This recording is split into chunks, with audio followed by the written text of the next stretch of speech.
On the news this morning, I saw where people had bloodworms coming out of their taps. This community is evidently infested, and I'm gonna go down there and see for myself what's going on. We did a little studying on the subject, and the bloodworm is a larva from a fly. Somehow, flies are evidently getting in the water storage tank. My first thought was it just hasn't been cleaned and you have contaminants growing in the sediment. So we're going to go down there and talk to some residents and hopefully talk to the water supplier and see what's happening. About 3 days ago, I was putting water in the bathtub and I noticed worms in there. And then I started seeing on Facebook that other people were having the same problem.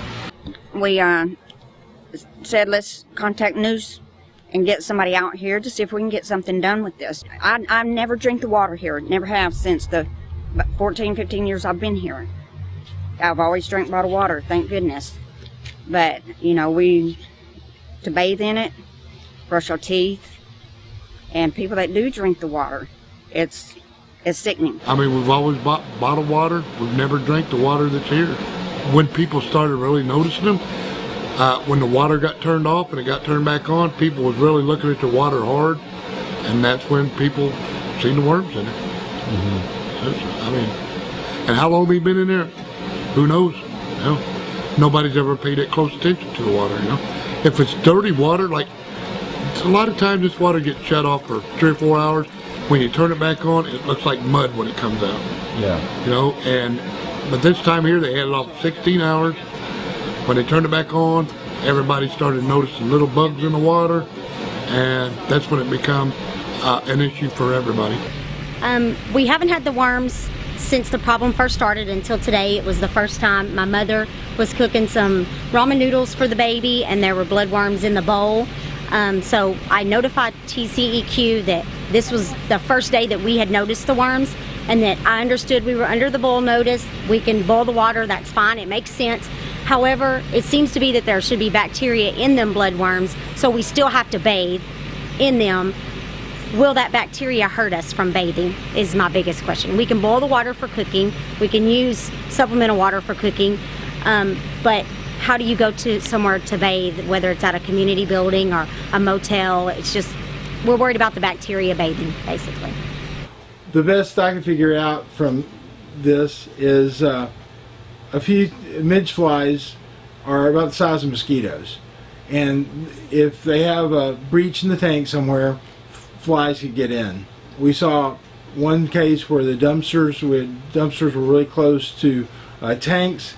If I had the ability to inspect those tanks, I would be looking for a breach, a corroded spot, a hole, a vent screen that was corroded or blown away. See anywhere flies to get in. The other thing I do is I check the sediment levels to with an underwater camera to see if I'm right and the worms, the larva from the midge fly is using that sediment, you know, to reproduce.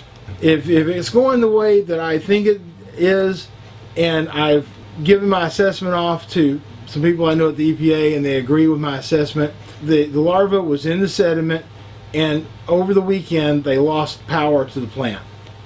When that happened, the larva expanded beyond the safety of the sediment. The colony moved up towards the tank.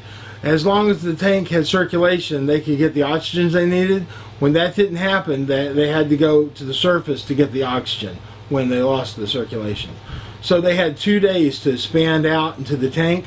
Then when the pumps came back on, the little worms were pumped into the people's taps, bathtubs, toilets. Our deal is we need a regulation that puts a timetable on getting tanks cleaned. Texas has a rule under Texas Administrative Code 290.46 that says tanks have to be inspected once a year, and tanks get inspected once a year as a result of that rule. We also need some guidance on when you're supposed to clean. It just can't be as needed, because everyone doesn't do the same kind of inspection. Some people look inside water tanks and some people don't. My company uses underwater cameras to see what's going on inside a water storage tank, and when we see sediment levels building up, we can go back in and clean it with a diver. However you clean it, whether you take it out of service and clean it with your own people or hire a contractor to come in and clean it, They just have to be cleaned periodically. The American Water Works Association says you should clean a tank every 3 to 5 years or as needed. It doesn't matter how long ago they cleaned their tanks, they need to clean them again.